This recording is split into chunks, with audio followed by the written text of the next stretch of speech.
Bienvenidos a Tardes Literarias. El programa de literatura en el que compartiremos con todos los oyentes las presentaciones, eventos y todo lo relacionado con la literatura y autores menos conocidos, pero no por eso menos importantes.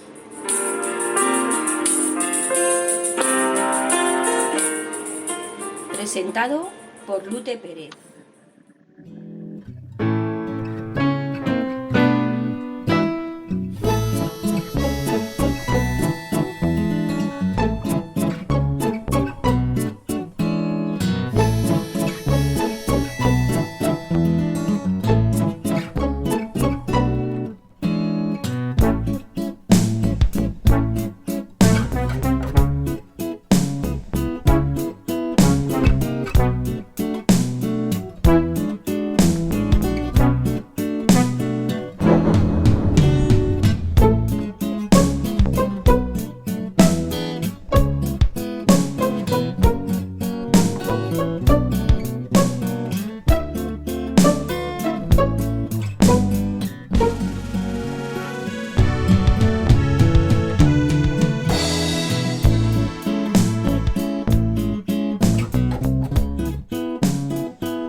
Carlos Gracia nació en el 69, es valenciano y es un escritor heterodoxo de ficción y ensayo. Autor de las novelas El factor Raudier, Río de Enero y el ensayo Héroes de Silicio, y coordinador y autor de las antologías El Relamar de los 100 años y El horror vino de Japón. Y es director también del Festival Fantaterror de Buñol. Carlos es antropólogo y escritor. Con él descubrimos pequeñas crónicas que han sucedido en nuestra ciudad de Valencia, historias que muchas personas desconocen y que hoy vamos a descubrir.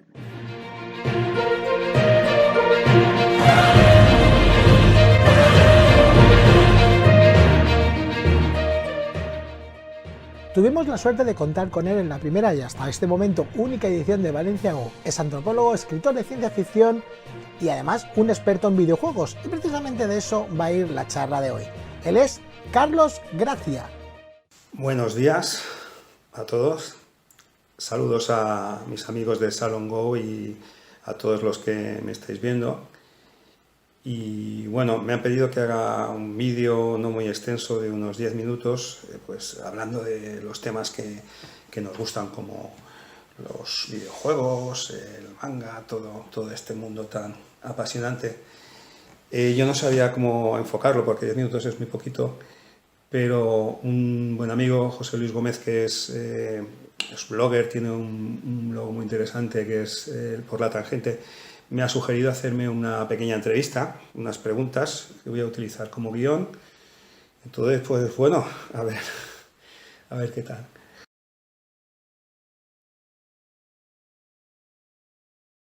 Pues esa pregunta es un poco difícil de contestar, porque uno mismo puede pecar de falsa modestia o verse de una forma diferente a como es, pero bueno, vamos a intentarlo. Soy un superviviente de los años 70. Los años 70 fue la eclosión en el mundo de la informática, de los sistemas de videojuegos, la Atari, los primeros arcades, todo este rollo. Y bueno, en mí causó un impacto brutal, como a la mayoría de gente de mi generación, porque pasamos de la nada al mundo de la informática, directo o indirectamente, y bueno, eso se quedó en nuestra psique, nos hizo, hay un anzuelo, una cosa que bueno, después de tantos años, porque yo ahora ya he sobrepasado los 50, pues todavía me sigue, ¿no?, viniendo a la cabeza, y sigo utilizando pues los videojuegos, todo esto, este rollo. Y ya que a veces, bueno, aparte de adicto al tema de los videojuegos, la literatura, a veces me da por escribir narrativa y un poquito más.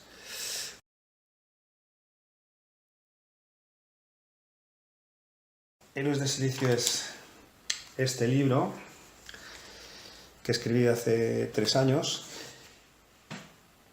Héroes de Silicio, una cosmología del videojuego.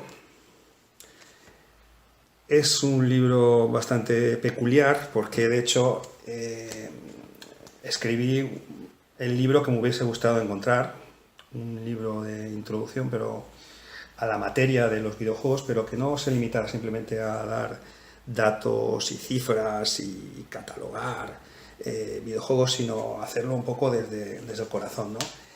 Y bueno, eso es lo que intenté. Empecé hablando un poco, planteándome una cuestión antropológica, que es por qué nos gustan los videojuegos, porque daos cuenta que ya han pasado más de 40 años y los videojuegos son la industria más importante del mundo, es la número 1 y a todo el mundo nos engancha. Entonces quería plantearme un poquito desde un punto de vista de la antropología, de la historia, cuándo aparece este interés en la especie humana por los juegos. Y quería tocar muchísimos temas, porque quería hablar de antropología, de literatura, de videojuegos, de plataformas también, porque las plataformas informáticas la gente las desconoce y para jugar videojuegos concretos las tienen que utilizar, las tienen que descubrir, ya sea en forma física o en forma de emulador. Entonces, la idea de Héroes de Silicio, la intención era hacer un librito no muy extenso, con poca profundidad de temática, pero que tocase muchísimos ámbitos, muchísimos temas para que la gente pudiera cogerlo. No estoy pensando en un experto en videojuegos, pero que a una persona de otras disciplinas diga, me interesa el mundo de los videojuegos, voy a ver qué puedo ver y cómo los puedo utilizar. Y bueno, hago una relación de videojuegos que a mí me ha impactado. Realmente es un volcado de mi cerebro, de lo que tenía en la cabeza de los videojuegos, las espinitas que tenía clavada y que quería hablar. Esto es un poquito, voy a abrirlo por alguna página para que veáis qué chulo. Es un libro de imágenes, porque claro, videojuego, vídeo es imagen, entonces se tienen que contar con imágenes, poco texto, mucha imagen, era el planteamiento.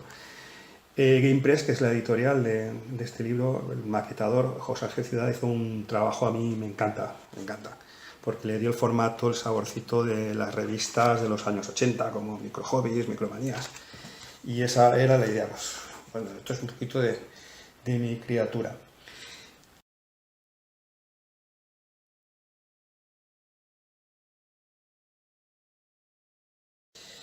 Inicios en el mundo informático. Esta maquinita que veis aquí, que es el Sinclair Spectrum, fabuloso.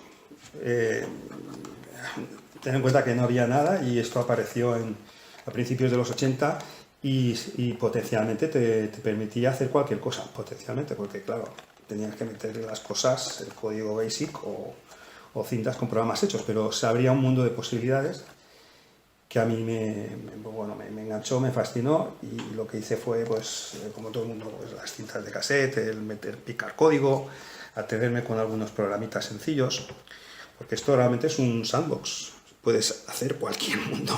A partir de una hoja en blanco puedes idear lo que te dé la gana. Este sería el inicio. Después hay otros inicios, por ejemplo, en las máquinas recreativas como el Asteroids, que fue la primera que conocí. Monocromo, me fascinó. Iba muchísimo al recreativo a gastarme la paga, valía €1 la partida. Entonces, y esto, bueno, fue el Festival del Color cuando salió Pac-Man, fue una virguería. Era lo mismo, pero con colorines, un laberinto que tenías que comer, el comecocos, que bueno, también creó muchísima adicción. Esa sería la primera toma de contacto con la retroinformática, con la informática y los videojuegos.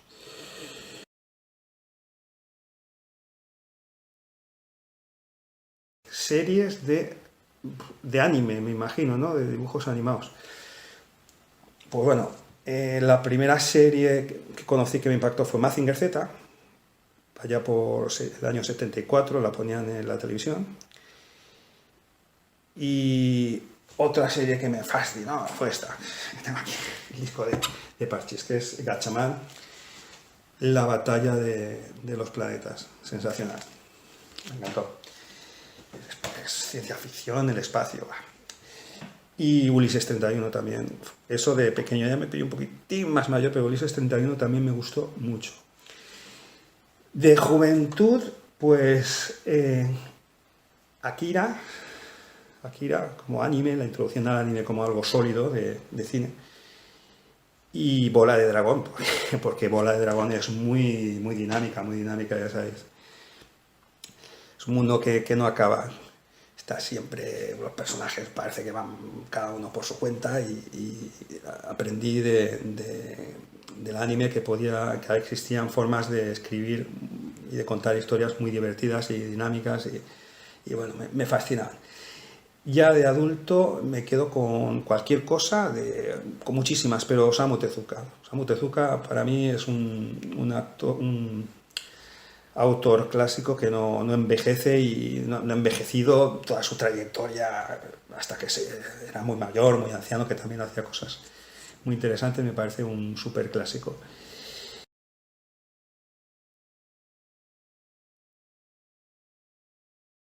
Pues bueno, los primeros que conocí, Space Invaders, Asteroids, el Moon Cresta, Phoenix, lo que eran naves espaciales me encantaban. Y cuando descubrí los ordenadores del Spectrum, concretamente, vamos a ver, los de Technica Filmation, me volvía loco esa técnica isométrica que te daba la sensación de 3 dimensiones, juegos de Ultimate Play, de Game de los hermanos Stamper, Batman de Richter. Esos juegos me encantaban. Y más cercano ahora los juegos de PC, de terror, lo que más me gusta, y sobre todo coleccionarlos. Me gusta coleccionarlos mucho porque me dan miedo. Algunos dan bastante yuyu, porque el Dead Space, no me digas que no asusta.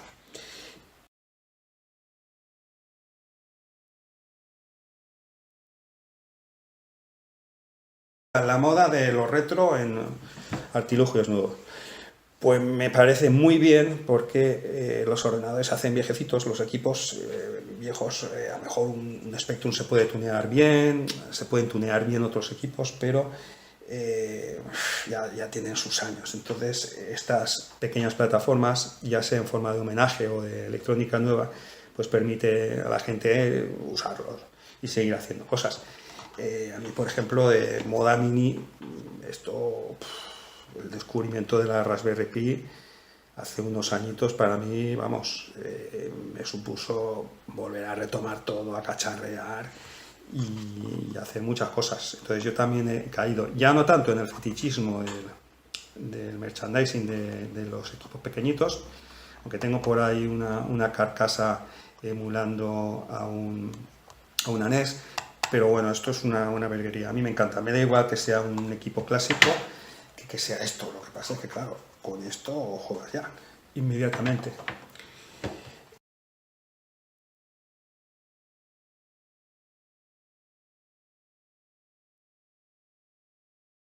Los sistemas, me mola mucho Commodore 64, pero al final soy un poco como los patitos, que lo primero que ven es su mamá, ya para toda la vida, y la primera impronta que tuve fue el Spectrum. Entonces me llevaría este ordenador con 5 juegos que disfruté muchísimo cuando era adolescente, que fueron el Sabre Wolf, el Nylor, por ejemplo, el Pijamarama, Highway Encounter de Costa Panagi, Head Over Heels. Creo que he dicho 5. Esos 5 estarían bien, porque además son muy difíciles de hacer.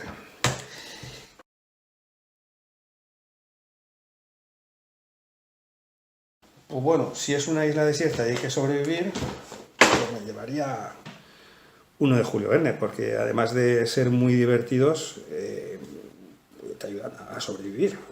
Cualquiera, Viaje al centro de la Tierra, 20.000 leguas de viaje submarino, Una vuelta en 80 días, cualquiera de Julio Verne me llevaría a una isla desierta. Me gustan muchísimos libros en diferentes circunstancias, pero si hablamos de uno, también de divertirme, Julio Verne. Julio Verne fue lo primero que me impactó mucho. Una película a una isla desierta, pues bueno, he preparado esta. También de aventuras. Porque yo cuando escribo aventura. Las aventuras siempre nos ponen en marcha. De ahí que me guste tanto los videojuegos, porque los videojuegos son aventura de acción. Película y serie, probablemente, una serie de anime, pues One Piece. Me encantan los piratas y ya sabéis que One Piece parece que nunca acaba.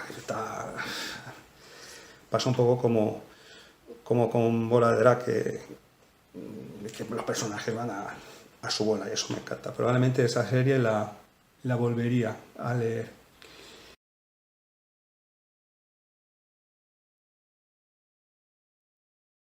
¿Lo estáis disfrutando desde vuestras casas?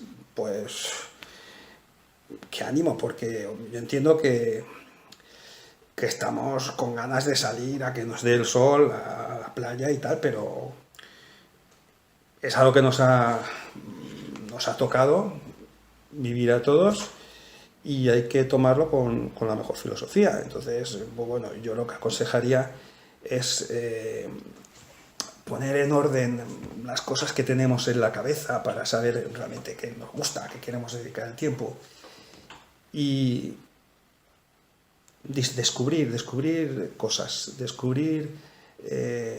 lecturas que a lo mejor abandonamos cuando éramos pequeños, el tema de los videojuegos también, descubrir cositas, los emuladores. Yo aconsejaría un poco hacer cosas sedentarias e intelectuales de casa, hasta que podamos salir y disfrutar, porque sobre todo, vamos a ver, estamos hechos para salir, para movernos y para lo intelectual, entonces hay que expandirse. Yo os diría que nos queda muy poquito, así que pensemos en el lado bueno del tiempo que tenemos ahora para disfrutar en cosas que generalmente no hacemos y poco más. Un abrazo a todos y nos vemos en el próximo Salon Go, pero ya... Estás escuchando Radio Sapiens.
En el programa d'avui i anem a començar parlant dels videojocs. Què tenen aquests videojocs que enganxen tant a la gent en general? En definitiva, però des de quan comencen aquests videojocs? Se'n recorden quin tenien quan eren més menuts? I de les màquines aquestes, quan anaven que entonces hi havia sala de jocs i s'assentaven davant de la sala de jocs?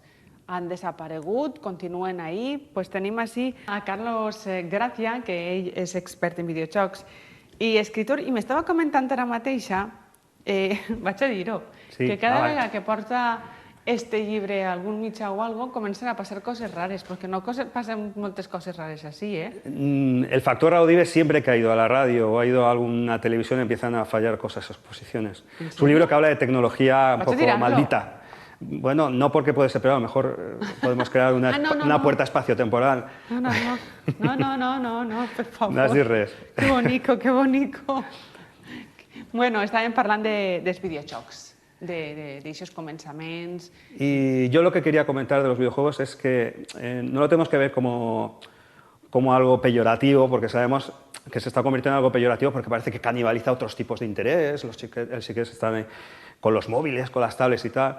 Tenemos que ver algo que tiene que ver con el cambio tecnológico, porque aparecen con la televisión doméstica. O sea, cuando aparece la televisión doméstica, al poco aparece el ocio doméstico y aparecen las primeras consolas como la Atari, que se conecta a la tele, los chavales están entretenidos, y todo ha ido evolucionando pues, de una manera, pues, igual que el hombre primitivo se reunía alrededor de la fogata, las familias se reúnen alrededor de la televisión, también aquí hay un poco ese enfoque que quería dar, ¿no? Porque el videojuego es una evolución del juego que tiene unos puntos fuertes y unos puntos débiles respecto al juego tradicional. Però com se saben aquests punts forts i aquests punts dèbils de cada un i com se sap el videojoc que va a triomfar, que va a tindre demanda, que va a agradar?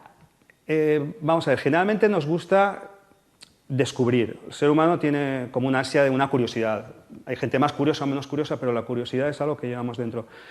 El juego lo que tiene es la posibilidad de transformarnos, de trasladarnos durante un tiempo limitado a un entorno distinto, artificial, fantástico, en el que nos van a ocurrir cosas. Entonces, el videojuego ya lleva implícito ese interés de que tiene que llegar. Claro. Además, los videojuegos puede ser malo, puedes destruir cosas, tienes como superpoderes, tienes vidas infinitas, que eso es una cosa bastante importante. Controlamos, nos gusta controlar. Jo me'n recordo del Comecocos Hombre, el Comecocos. y del Mario Bros. Es que esos son los clásicos. Yo hablo siempre de la santísima trinidad de los videojuegos, que son Donkey Kong, que aparece ya Mario por primera vez, Pac-Man y Space Invaders, que son como las tres piedras angulares de todo. Y si han desaparegut, ¿no? No, bueno, no han desaparecido, porque son fórmulas recreativas. Ten en cuenta que han pasado 40 años desde el Pac-Man y todavía siguen interesando. Y se ha convertido en algo clásico, como una tradición. El padre enseña al hijo o a la hija lo que le gustaba de pequeño y tiene ese atractivo, porque el Pac-Man, por ejemplo, concretamente tiene el efecto del colorido. Tienes un mundo de color con un laberinto, te cogen o no te cogen, puedes pillar, es el juego de pillar, que es el primer juego que aprendemos. Además tienes una serie de tesoros, de frutas, ¿sabes? Tienen aspectos que nos llaman muchísimo la atención, además del colorido. Entonces van a ser juegos clásicos. Pac-Man concretamente es el más famoso de la historia. Soc poc de jugar a videojocs, però el Pac-Man no sé quin és. El Pac-Man es el Comecocos. Ah, és el En inglés, Comecocos? sí. Fixeu-se si jo soc poc experta en videojocs. Bueno, pero ahora ya lo sabes. El Comecocos, el Pac-Man no tenía una traducción demasiado clara en español, porque era Pac-Man por el ruido que hace pac, pac, pac, pac. Entonces se optó por el Comecocos porque alguien lo mencionó. Es como las máquinas de Petacos. Petacos era una marca, pero son cosas que se nos quedan bien en la memoria. Pues sí, es buen gusto porque ese juego es el más... Sí, però me'n el más recorde atractivo. perquè quan anaves a la sala de jocs de recreatius, que eres joveneta i anaves amb les amigues a per un polo, a per xutxes, a per tal, quasi tots estaven en el Comecocos jugant. Sí. Que això... Es un juego que no matas realmente. No, es que hay juegos, claro, hay juegos que tienes que matar y hay juegos que tienes que acumular tesoros o descubrir espacios. A mí los que más me gustan son los de puzzles, los de enigmas, los de ir descubriendo enigmas, porque es una cosa que la literatura no ha podido llegar. Por ejemplo, Julio Cortázar lo intentó con Rayuela, este tipo de fórmulas literarias, pero claro, la literatura tiene una riqueza más introspectiva a la que no puede llegar, y sí puede llegar la parte visual, ¿sabes? Pero claro, es que está en pañales. La cuestión de los videojuegos es que, aunque tenga 40 años, no lo podemos comparar con otras disciplinas, porque el cine tiene más de 100 años. A més, en el futuro veremos cosas. El que són els videojocs, els aparells han canviat una muntonada, perquè jo recorde la Nintendo esta que era aixina de gran, en els mandos. Sí, la NES clàssica. I ara és aixina, és aixina. Tiende todo a hacerse compacto, pero todavía existe una parte que no podemos prescindir, que es el fetichismo del objeto, porque realmente para jugar con un pequeño sensor podríamos perfectamente visualizar. Además, las últimas tendencias van hacia ahí, van hacia la realidad ampliada y efectos directos que tendremos un dedito y ya está. Jo me vaig ficar, ara que ho dius, en l'anterior joc on estava, tenia un company que feia un programa de videojocs i un dia li vaig dir, vull provar-ho, i me ficava unes ulleres d'estes tridimensionals i entraves ahí, anaves com en una muntanya russa i pareixia de veritat i t'assustaven. Pero es que la gente lo que no sabe es que este invento es de finales del siglo XIX y que nuestros abuelos jugaban. Eran las lentes estereoscópicas y es el mismo principio, es exactamente el mismo principio. Es la realidad virtual, es el inicio de la realidad virtual. No sé si tú has visto las gafas estas que te pones antiguas que vienen con unas placas, todavía no se había inventado la película, fotográfica, y se hacían placas fotográficas con lo que se llama una diferencia de paralaje en la cámara, entonces cogía un poquito de la izquierda, un poquito de la derecha, y por ilusión, que es como funciona también la realidad virtual, veías una tridimensionalidad, veías un espacio que te podías mover.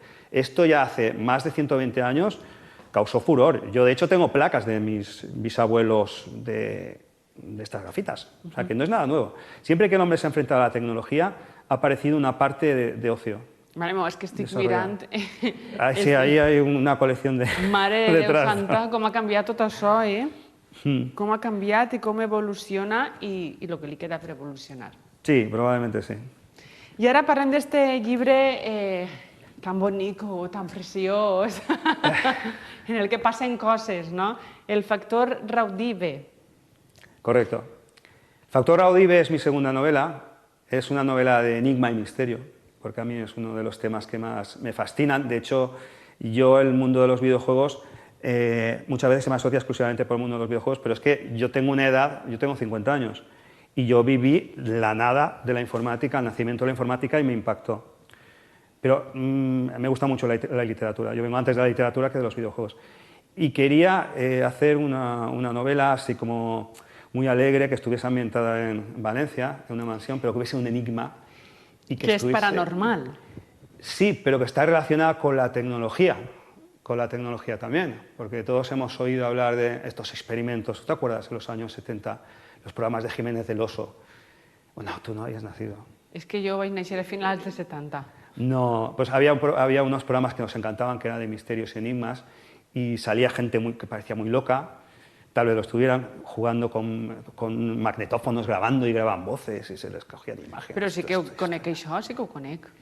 Pues yo quería hacer algo similar, o sea, un enigma con una máquina, porque un fantasma es discutible, pero el efecto psicológico que puede producir en ti estar jugando con esos métodos que se llaman transcomunicación instrumental, que puede trastornar. Millor que no se xugue, ¿no? Bueno, yo creo que hay que jugar a todo, pero también es verdad que todo es autosugestión. Entonces, una persona que es muy autosugestionable, porque estas máquinas son tipo ouijas.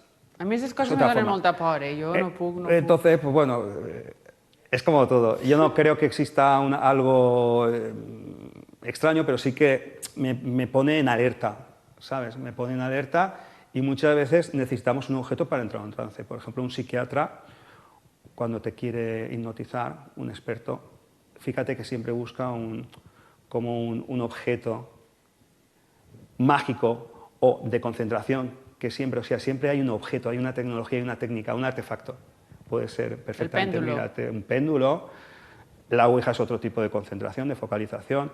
Tú imagínate, por ejemplo, en Italia había un señor muy famoso que se llama Marcello Bacchi, que lo que hacía era con una radio, buscaba sintonías en su casa en silencio, en el ruido blanco, y encontraba mensajes.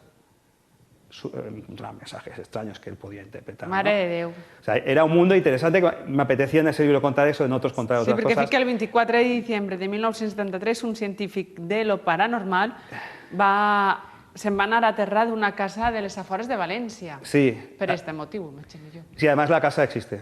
Ah, sí? On està situada? No lo puedo revelar, porque doy pistas en el libro para que se... Ah, vale, perquè vaig Es una casa que está diré que no voy a decir porque si no enseguida se asocia. Es una casa con molino grande, está abandonada, está cuidada, pero está abandonada. Y yo iba por las tardes con mi bicicleta allí y decía, en esta casa hay una historia, no sé, en esta casa hay una historia. Y cuando empecé a escribir me apareció la casa y la utilicé como escenario, porque me parecía muy sugestivo. Porque además en Valencia es que han pasado muchas cosas. En Valencia tenemos mucho sustrato, Mira, yo soy de Patrais. En Patrais había un cementerio judío que se abandonaron, por ejemplo, los cadáveres cuando se hizo la diáspora. Tenemos mucha riqueza de potencial cultural, y para quien quiera creer, es libre de creer lo que quiera, ¿sabes? Pero bueno, es un poco... Divertimento és juego, és divertimento. Jo m'assusté. Sí. Carlos, que moltíssimes gràcies, Carlos Gracia, per haver vingut, per haver-nos contat sobre els videojocs i haver-nos portat a aquesta infància, dels començaments dels videojocs que nosaltres hem conegut, i sobre este llibre tan bonic i tan preciós d'efectes paranormals, no? Que moltes gràcies. Muchas gracias a vosotros. Gràcies.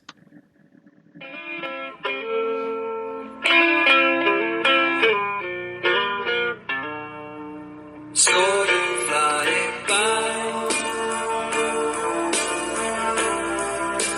flash of turquoise blue.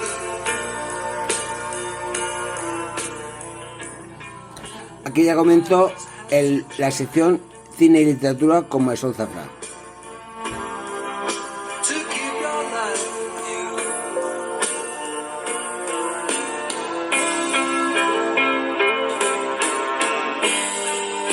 I've heard of paradise.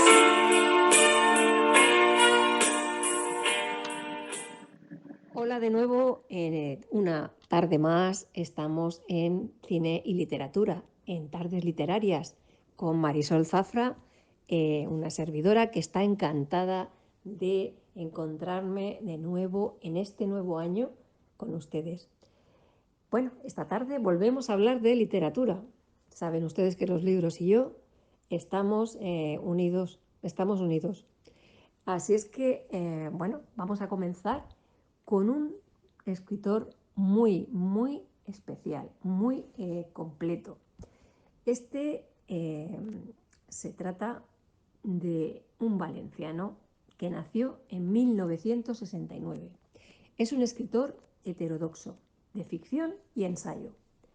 Autor de las novelas El factor Raudive, Río de Enero, del ensayo Héroes de Silicio, y coordinador y autor de las antologías El Carnaval de los 100 años y El horror que vino de Japón. Además, es director del Festival Fantaterror de Buñol. No les digo nada.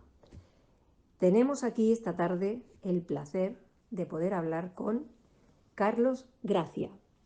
Yo no tengo el gusto de conocerle, pero sí que he leído algunos ensayos de él y debo decir que es una persona súper inteligente. Buenas tardes, Carlos, y bienvenido a tu programa. Bueno, no tengo el gusto de conocerte en persona, pero sí que he oído hablar de ti. Pero para que nuestros oyentes, si no lo han hecho, y seguro que hay alguno que no haya podido pues, tener la ocasión, nos gustaría que nos dijeses, que nos hablases quién es Carlos Gracia. Hola, pues soy profe y me dedico a la docencia, y en mis ratos libres desde hace 5 años me ha entrado la manía de escribir cuando tengo algún rato libre, sobre todo novela. Bueno, y ahora que sabemos un poquito más de ti, Carlos, nos gustaría saber cuándo empezó tu afición por las letras. Mi pasión por las letras nace desde que empiezo a leer, desde que aprendo a leer, a los 5 años, cuando descubro aquellos libros de texto tan bonitos con ilustraciones, piratas y todo esto. Ahí me entra ya la adicción por la lectura, y también por la Larousse que tengo en casa, que bueno, es una incitación a cada momento para abrir sus páginas al azar y encontrarme con mapas, culturas, con cosas extrañísimas para un niño. Era de suponer pues, que una persona con este talento pues, hubiese comenzado desde una temprana edad, ¿no? a tener contacto con la escritura. Y ahora pues nos gustaría saber o que nos explicaras un poquito sobre la obra Héroes de Silicio. ¿De qué trata esta obra, Carlos? Como escritor, mi pasión aparece hace poquito, de forma casual. ahora unos 10 años, me encuentro con un escritor que es Javier Puebla y me incita a novelizar un viaje a Brasil que estaba a punto de realizar por razones de trabajo. Estuve en Brasil, escribí un manuscrito y hace 5 años me decidí a escribir mi primera novela, que es Río de Enero. Es una novela de viajes inspirada en mi estancia en Brasil de un año. Cuéntanos cuáles son tus influencias o géneros literarios que has plasmado en tu... Mis influencias, pues intento salir de modelos, porque creo que en la escritura, como creatividad personal, lo que tiene que es una herramienta para buscar nuestra personalidad. Indirectamente, no. Perdón, directamente. Indirectamente, probablemente, pues los escritores que me gustan de toda la vida, los escritores románticos, Oscar Wilde, Murakami, Julio Verne, sobre todo aventura por un tubo. Muy interesante, la verdad. Es que, bueno, pues tienes unas influencias que son muy interesantes, la verdad. Ahora, después de Héroes de Silicio, han llegado posteriormente el Carnaval de los 100 años y el Horror del vino de Japón. Yo, por ejemplo, no conozco estas antologías, no he leído nada de ellas y no sé si nuestros lectores, nuestros oyentes y futuros lectores tuyos, pues igual les interesa y quieren saber qué nos podemos encontrar en estas antologías. Háblanos de ellas un poquito. Héroes de Silicio nace por necesidad, porque yo he sido muy aficionado siempre a la informática, a la retroinformática y a los videojuegos de aventuras. Siempre lo digo, es la segunda pasión después de la literatura. Y siempre encontraba relaciones entre los héroes y el mito clásico. Buscaba libros y no encontré absolutamente nada, así que encontré de cine. Entonces me planteé por qué no lo escribo yo. Y bueno, me decidí hace 4 años, escribí el libro, que es muy visual, y creo que llegó justo en el momento adecuado porque no había nada similar en el mercado editorial. Una editorial de Barcelona, Game Press, se interesó por él y bueno, pues encantadísimo de Héroes de Silicio. De hecho, fue número 1 en 2017 de su temática de videojuegos. Y ahora una pregunta fácil. Cuéntanos qué significa para ti el terror. El terror, pues me da la sensación de que es el género más complicado que existe. De hecho, yo no escribo un género, parto de una tesis y unos personajes y veo lo que pasa. Sí que hago un ejercicio de introducir algunas gotas de terror en mis relatos, porque creo que el terror es lo que mueve al ser humano a hacer cosas. Y donde está el mayor clímax, pero como gotitas de chocolate en una galleta. Y después de esta respuesta que nos ha convencido a todos los que nos guste o nos gusta el género de terror, vamos a la siguiente pregunta. ¿Eres un habitual? Es que te encontramos en muchas ferias y salones. Eres una persona que realizas conferencias asiduamente y nos gustaría saber ¿cuáles son tus temas favoritos a la hora de exponer? Una galleta. Las conferencias, pues no es de lo que más me gusta, prefiero escribir, pero siempre estoy abierto a que me llamen o me inviten a algún sitio y hablar, ya sea pues la Universidad Politécnica o algún congreso un poco más extraño, más heterodoxo, sin ningún juicio a priori. Siempre lo hago pues por simpatía hacia la gente que me invita. Generalmente lo que hago es dar un enfoque antropológico, es decir, un poco sistemático dentro de la cultura humana a cualquier tema. Que generalmente suelen ser pues temas de los recurrentes, pues cine, videojuegos, literaturas. Y ahora pues una pregunta inevitable. Cuéntanos cómo nace Fantaterror de Buñol. Fantaterror es un pequeño festival de cine y de literatura temáticas de fantasía y terror que se celebra en Buñol y que pretende que el protagonista sea el público que asiste, o sea, que el propio público haga producción audiovisual. Y este año, pues bueno, lo hemos tenido que posponer por razones conocidas por todos. Fantástico. Bueno, vamos con la siguiente pregunta. ¿Cómo ves el mundo del libro en España en la actualidad? Esta sería una pregunta.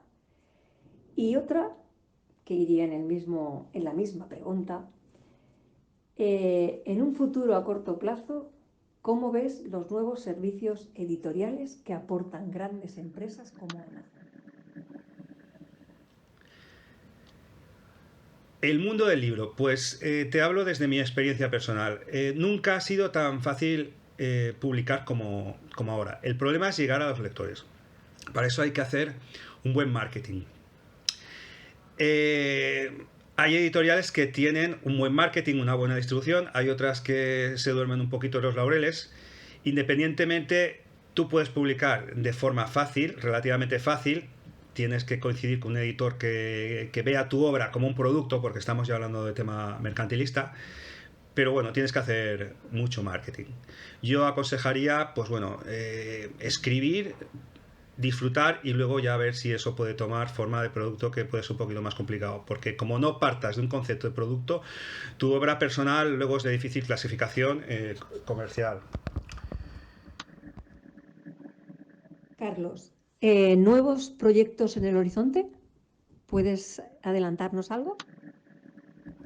Proyectos a la vista. Pues tengo varios, algunos un poquito secretos. En septiembre publiqué con la editorial Edeta el libro Edén. Edén son las siglas de Entorno Digital e Idético Neural. Es un libro de ciencia ficción. Quería experimentar un poquito con género y disfruté muchísimo. Y estoy a punto de publicar otra novela, también de temática ciencia ficción, que se llama Vortex Abraxas, y que es una novela pues muy experimental. Sabemos que eres una persona muy culta, te interesa mucho la cultura de otros países y nos gustaría que nos hablaras de Japón. ¿Qué opinas sobre Japón, su cultura e influencia en Occidente? Pues la cultura japonesa, todavía por razones desconocidas por parte de los antropólogos, requiere esto bastante estudio, ha ahondado mucho en la psique de muchos millennials, de jóvenes que tienen ahora 20 años. No se sabe claro, pero yo intuyo que tiene que ver por la tridimensionalidad de los héroes. Son mucho más ricos y tienen más matices que los superhéroes occidentales, que los superhéroes americanos, sobre todo, que son prácticamente pues chicos buenos que siguen al establishment. Al ser estos personajes más ricos, con más matices, hace que las historias sean mucho más divertidas. Y creo que por ahí van los tiros del interés por la cultura japonesa. Y antes de terminar, Carlos, no quiero que se me olvide dónde podemos adquirir tus obras. ¿En qué librerías? ¿En qué plataformas? Cuéntanos para que los oyentes puedan ir a poder adquirirlos. Mis libros los podéis pedir, pues como todo en Google a través de online, es muy fácil. Buscáis Carlos Gracia y os aparecerán muchas referencias. Y bueno, Carlos, pues muy a mi pesar te tengo que despedir porque hasta aquí llega nuestro tiempo. Sabes que la radio no tiene esperas, pero ha sido un placer tenerte esta tarde porque hemos aprendido muchísimo. No sabía que podía aprender en tan poco tiempo, en tan poquito rato, tantas cosas de las que nos has contado. Y espero que nuestros oyentes hayan disfrutado al igual que yo. Te deseamos muchos éxitos y nada, que pases por aquí cuando tengas algo ya hecho, porque nos encantará volverte a escuchar. Muy buenas tardes y muchas gracias. Muchas gracias a vosotros por concederme vuestra atención. Hasta pronto. Y a ustedes, queridos oyentes, pues agradecerles que hayan estado con nosotros esta tarde y bueno, espero que hayan aprendido tanto como yo. Ha sido un placer volver a estar con ustedes, sentir ese calor, ese calorcito que me desprenden. Aunque no crean, se nota, se siente cuando hay alguien detrás escuchándote. Les espero la semana que viene. Cuídense mucho y un abrazo muy fuerte. Hasta la semana que viene.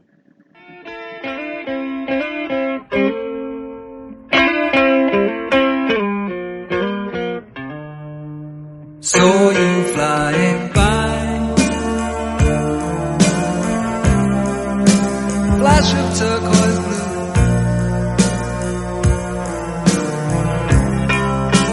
I just had to try to keep your love new.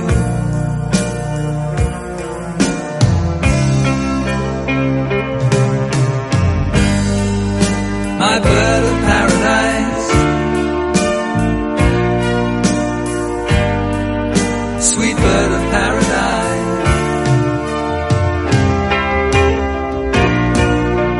wish that I could fly.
hasta aquí nuestro programa de hoy. Quiero agradecer infinitamente a Dani Miralles por componer este tema para mi programa de radio. Es un gran honor para mí contar con él como siempre. Bueno, hasta aquí el programa. Buenas tardes. Os deseo una semana maravillosa. La semana que viene nos volvemos a escuchar. Un abrazo.